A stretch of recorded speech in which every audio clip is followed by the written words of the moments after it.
Hello guys, good morning. Dito tayo bili tayo ng buko. Saan ba tayo? Dito tayo ngayon. Bibili tayo ng buko guys.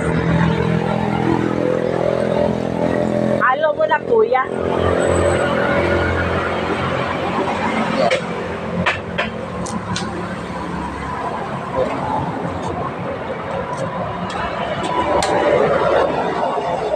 Dito lang ang bilihan namin guys kasi ito ang malapit. Pero dito sa Cavite po, nasa tabing highway, marami pa po madadaanan na itinda po ng buko.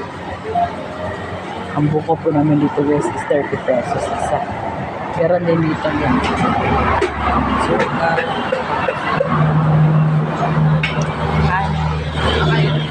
yes po. Kayo rin. So, may sili.